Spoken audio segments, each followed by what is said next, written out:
Alors Renaud, aujourd'hui dans cette vidéo, on va voir l'amortissement du terrain. Exactement. Qu'est-ce qu'on peut faire?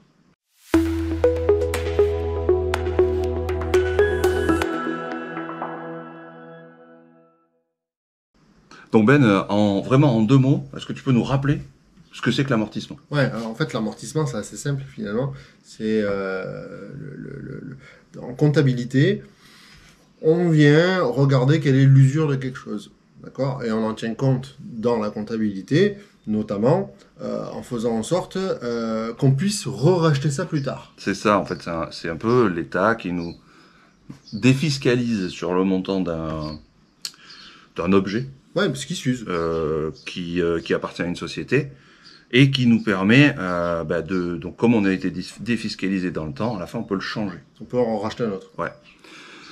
Ok, et donc, dans le cas de l'immobilier, on peut amortir le bien immobilier dans certains régimes fiscaux. On ne va pas te faire tous les régimes fiscaux aujourd'hui. Mais il se pose souvent la question du terrain. Du coup, comment est-ce que ça se passe, le découpage pour l'amortissement, comment on calcule l'amortissement? On va découper notre bien immobilier en différentes parties qui s'appellent des composantes. Dans les composantes, tu as le gros œuvre, le second œuvre, l'aménagement, etc. Et tout ce que tu dis là a des durées différentes. Exactement, c'est amorti sur des durées différentes puisque ça s'use. C'est pour ça qu'on rappelle la définition. Ça s'use plus ou moins vite dans le temps, évidemment. Des meubles ou une cuisine, ça s'use un peu plus vite qu'un mur en béton, quoi. Voilà. Maintenant, une fois qu'on a dit ça, comment ça se passe dans la valeur du bien? Exactement, parce que là on va parler du terrain. Ouais. Donc tu as tout l'immeuble qui lui effectivement s'use dans le temps, et tout cet immeuble-là, ou un appart, hein, il est posé sur un terrain. Sur des mètres carrés. De la vidéo. Ouais. Mais ce terrain, finalement, est-ce qu'il s'use? Et les mètres carrés, ça s'use pas, puisqu'on détient uniquement une portion, une surface, une parcelle, on peut l'appeler comme on veut. Mais ça s'use pas, ça aura toujours la même valeur de mètres carrés. Alors après, le terrain, il peut valoir plus ou moins cher. Ouais. Il peut y avoir de la plus-value, oui, ou de la moins-value. Hein. Mais en soi, ça ne s'use pas, ce sont juste des mètres carrés au sol sur la surface de la Terre. Si on veut le voir un peu comme ça. Donc si ça ne s'use pas, on ne peut pas l'amortir. On ne peut pas l'amortir. Ouais. Ben alors, ok. Donc là, on a dit le terrain, on ne peut pas l'amortir. Bon. Mais on a bâti quelque chose dessus. Et peu importe que ce soit juste une maison, un appartement, un immeuble. Mais comment on va faire justement pour dire, comment dire, si on veut tout amortir et finalement ne pas amortir le terrain, parce qu'on a dit qu'on ne pouvait pas. Comment on fait pour savoir la valeur du terrain finalement en fait, C'est ça. En fait, on va considérer le terrain comme une des composantes de l'amortissement. Sauf qu'on va mettre un amortissement infini, on ne peut pas amortir le terrain. Donc en fait, il va faire partie du découpage. Terrain va faire un pourcentage du montant total. Et il va faire partie du découpage. Maintenant, comment est-ce qu'on détermine ces différents découpages? C'est valable pour tous, mais aussi c'est valable pour le terrain. Là, c'est codifié. Il y a des usages, il y a des durées d'usage. Et il y a aussi des pourcentages d'usage pour chacune des composantes. J'étais en train de te faire un camembert. Oui, parce qu'en fait, on fait pas ce qu'on veut. Hein. On peut pas dire... Les meubles de cuisine et la peinture, tu vas pas me les mettre sur 40 ans, en fait. D'accord? C'est une fourchette qui est donnée par ton expert comptable, par l'État. Ouais. D'accord? Ok, il y a une fourchette. On peut un peu en sortir s'il faut, mais il faut pouvoir le justifier. Il ne faut pas que ça soit sans raison.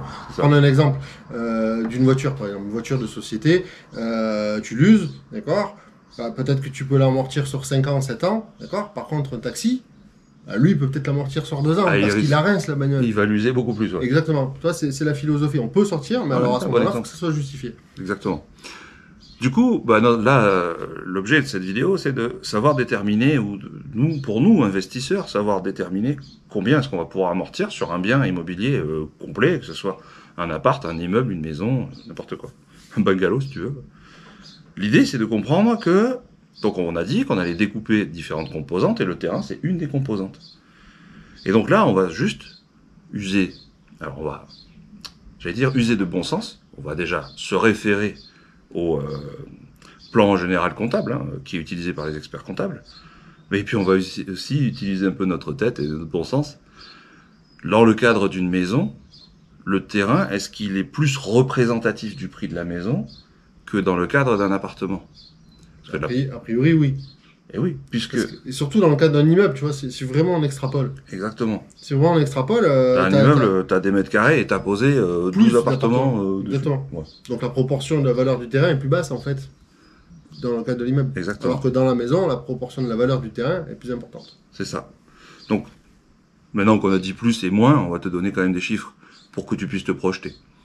De manière générale, et attention, c'est de manière générale, et ça va pouvoir dépendre de chaque cas. Tiens, tu vois, je parlais du bungalow tout à l'heure, évidemment, le terrain, il vaut beaucoup plus par rapport au prix du bien complet. Oui, c'est une généralité. Voilà. De manière générale, le terrain, il va valoir environ 25% du prix d'une maison, donc ça veut dire qu'on ne va pas amortir 20 à 25. Oui, voilà. du prix de la maison, alors qu'il va plutôt coter entre 10 et 15%. T'as raison, faut pas donner une fourchette. Entre 10 et 15% dans le cadre d'un appartement. Parce que, ou d'un immeuble. Ou d'un immeuble. Parce que à Paris, le terrain il vaut plus cher qu'au fin fond de, je vais pas dire un département, sinon on va nous dire des méchancetés, au fin fond de la Cambrousse. Donc effectivement, là aussi, on peut utiliser une fourchette, mais on va plutôt se situer dans les 10-15%. Donc si tu comprends bien ce qu'on vient de te dire, c'est que suivant le type de bien, entre 10 et 25% qui ne sont pas amortissables. Exactement. Souvent c'est une maison ou un appartement. C'est ça. Donc on amortit du coup entre 75 et 90% du prix du bien. Ce qui est déjà pas mal. Hein. Ce qui est déjà pas mal, hein. On va pouvoir les amortir, ça nous fait baisser notre assiette d'impôt et ça nous fait effectivement baisser les impôts. Et on s'en sert bien dans l'immobilier. Mais voilà, il faut comprendre en fait d'où ça vient pour que tu puisses toi jouer avec et que tu puisses toi aussi faire des choix d'investissement et de stratégie d'investissement. Du coup, si cette vidéo elle t'a plu, peut-être qu'un jour on fera un thème dans un live Facebook sur les amortissements. Tu sais dans notre groupe Facebook, on fait régulièrement des lives, 20-30 minutes, pendant lesquels on répond à tes questions. Donc tu peux t'inscrire. Dans la description, tu vas trouver le lien pour le groupe Facebook. Tu peux t'inscrire et tu vas venir participer à nos prochains lives. On répond à tes questions avec plaisir, ça se passe dans la bonne humeur.